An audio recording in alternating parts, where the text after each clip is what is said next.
Harper Perennial and HarperAudio present This Love, a novel by Lotte Jeffs, performed by Ashley Tucker. Here and there on Earth, we may encounter a kind of continuation of love, in which this possessive craving of two people for each other gives way to a new desire and lust for possession. A shared higher thirst for an ideal above them. But who knows such love? Who has experienced it? Its right name is friendship. Friedrich Nietzsche, The Gay Science, 1882.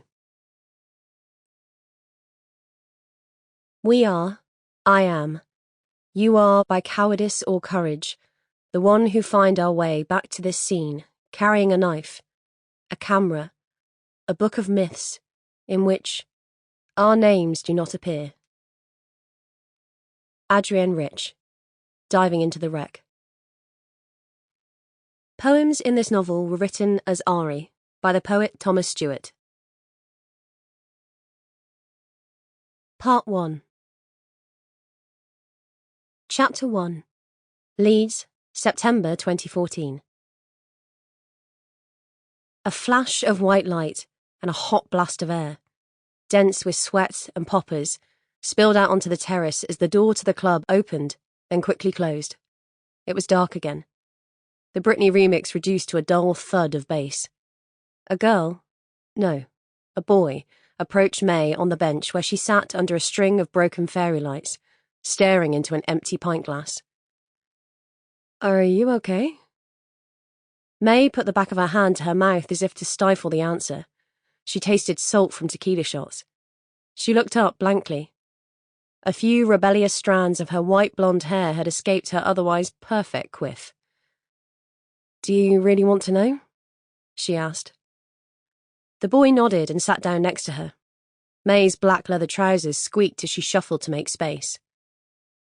"I was queuing at the bar in there, minding my own business, and suddenly I felt someone pressing themselves into the back of me, clammy hands grasping at my waist."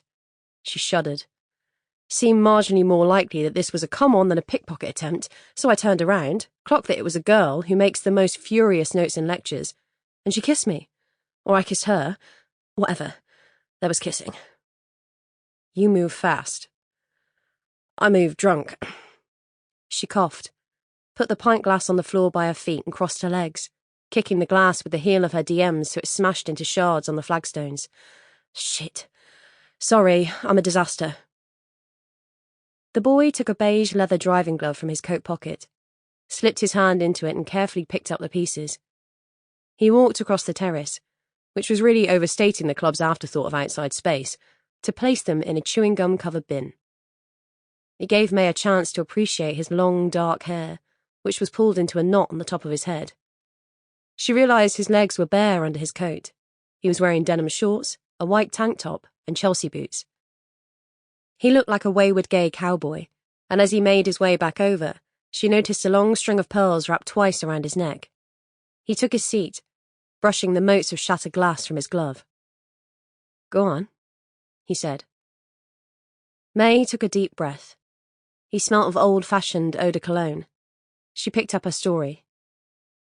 "How was I to know that this girl's two girlfriends were dancing on a podium with an unobstructed view of us at the bar? They marched over, and the taller one said to me, 'That's a massive disrespect of our boundaries.'"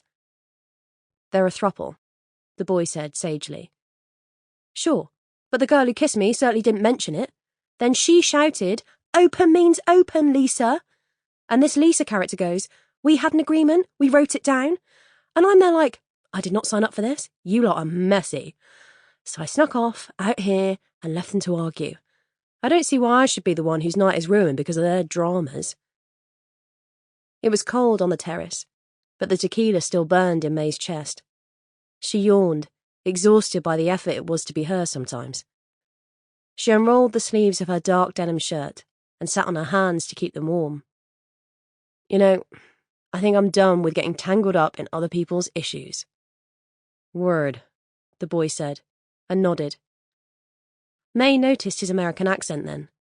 It sounded too glamorous for the backyard of a Leeds gay club. But she didn't want him to notice how intrigued she was just in case it swerved the subject. "Everything Sample complete. Ready to continue?